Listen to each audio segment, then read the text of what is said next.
여러분, 인생은 선택으로 이루어집니다.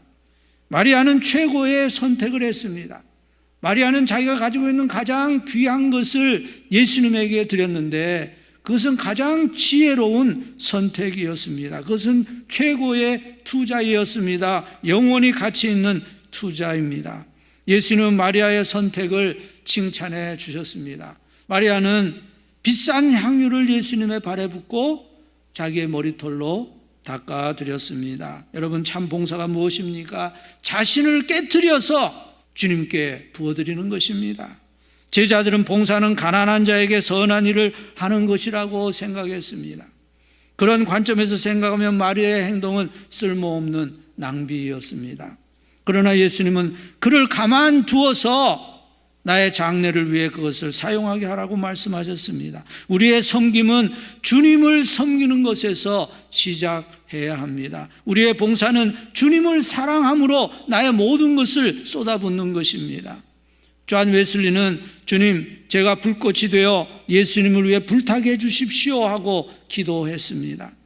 데이빗 브레너드라고 하는 미국 원주민 선교사라고 일했던 분이 있는데 30세 이전에 세상을 떠났습니다. 그때 사람들은 그에게 왜 당신의 인생을 헛되이 낭비하느냐 하고 말했습니다. 오늘 많은 사람들이 주님을 위해 사는 일을 낭비라고 생각합니다. 그러나 사실은 주님을 위해서 드리는 것만이 영원히 남을 가장 지혜로운 투자입니다. 예수님의 말씀은 가난한 자들을 돕지 말라 하는 말씀이 아닙니다. 가난한 자들을 도와야 합니다. 그런데 주님을 사랑하는 마음으로 도와야 합니다. 주님을 사랑하는 표현으로 가난한 사람들을 도와줄 수 있습니다. 주님의 사랑을 내가 받았기 때문에 감사한 마음으로 다른 사람들을 도와줄 수 있습니다. 그것이 주님이 원하시는 것입니다. 여러분, 오늘의 본문이 우리에게 교훈하시는 것이 무엇입니까? 하나님이 오늘 우리에게 기대하는 것이 무엇입니까? 첫째로 주님은 내가 할 수 있는 일을 하기를 원하십니다. 오늘 본문에 보면 나사로가 있고 마르다가 있고 또 마리아가 있습니다. 그 세 사람은 각자 자기가 할 수 있는 봉사를 하고 있었습니다. 마르다는 식사를 준비하고 있었습니다. 지난번에는 예수님께 불평하는 그런 마음으로 요구하기도 했지만 이제는 마음이 바뀐 것처럼 보입니다. 예수님께 아무것도 요구하지 않고 그냥 자기가 가진 은사를 사용해서 묵묵히 자기가 할 수 있는 일을 열심히 하고 있습니다.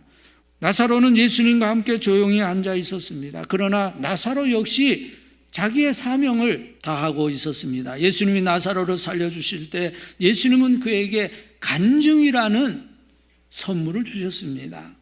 예수님은 나사로에게 그의 생에서 역사하신 하나님의 능력에 대해서 간증할 수 있게 해주셨습니다. 그 간증은 그의 남은 생애에서 그가 누구인지 어떤 사랑을 받았는지를 증거할 이야기였습니다. 마리아는 주님을 향한 사랑과 감사의 마음으로 가지고 있는 가장 귀한 향유를 예수님께 부어드렸습니다. 출애굽기 4장 2절에 보면 하나님이 모세에게 질문을 하십니다.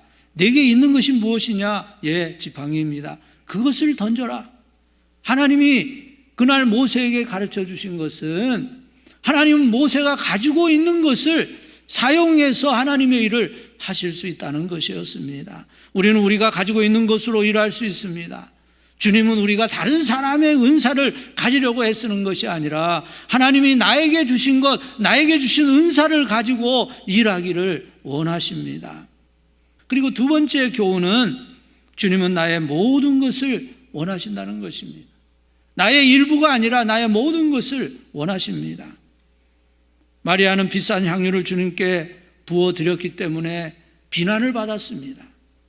그 향유는 마리아가 가진 모든 것이었습니다. 가룟 유다는 마리아가 주님을 위해서 한 일을 쓸데없는 일, 낭비라고 생각했습니다. 여러분, 오늘 어떤 그리스도인들은 주님을 위해서 하는 일은 2류로 해도 되고 3류로 해도 된다고 생각하는 이들이 있습니다. 그러나 사랑은 가장 귀한 것을 주는 것입니다. 사랑의 행위에는 낭비라고 하는 것이 없습니다. 지금 주님이 우리의 모든 것을 가지고 계십니까? 아니면 우리 자신을 위해서 얼마의 향유를 또는 몇 방울의 향유를 남겨 놓았습니까? 주님은 우리의 모든 것을 원하십니다. 세 번째로는 주님은 내가 지금 일하기를 원하십니다. 8절에서 주님은 가난한 자들은 항상 너희와 함께 있거니와 나는 항상 있지 아니하리라 하고 말씀하셨습니다. 만일 마리아가 기다렸다면 기회가 없었을 것입니다. 상황이 더 나아질 때까지 기다렸다면 그것을 할 수 있는 기회는 없었습니다. 여러분, 하나님이 우리의 마음에 감동을 주실 때가 내가 그 일을 할 수 있는 기회입니다. 본문 3절에 보면 마리아가 향유를 예수님께 부은 후에 머리털로 주님의 발을 닦을 때에 향유 냄새가 온 집에 가득했다고 했습니다. 우리가 주님을 위해서 희생할 때, 다른 사람을 위해서 희생할 때 그 희생의 향기가 우리의 삶에 나타나게 될 것입니다. 주님을 위해서 그들의 삶을 온전히 부어드린 사람들이 누구인지 드러나게 될 것입니다. 여러분, 지금 우리가 가지고 있는 향유가 무엇입니까? 우리가 깨트려서 주님께 부어드려야 할 향유 항아리가 있다면 무엇입니까? 우리가 주님께 우리 자신을 드리지 못하게 하는 향유가 무엇인지를 알고 계십니까? 예수님은 그의 몸을 깨트리시고 주님의 생명을 우리에게 부어주셨습니다.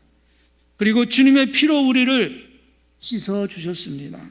주님은 우리도 깨어지기를 원하시면서 주님의 삶을 우리에게 쏟아부어 주셨습니다. 오늘 아침 우리는 주님 앞에서 가장 지혜로운 선택을 할 수 있기를 원합니다. 우리의 매일매일 주님의 임재 앞에서 주님의 말씀을 들으며 주님과 하나가 되는 그런 삶이 될 수 있기를 바랍니다. 그리고 우리의 가장 귀한 것을 주님께 부어드림으로 주님이 주시는 영생의 구원과 상급을 누리는 저와 여러분이 될 수 있기를 주님의 이름으로 축복합니다.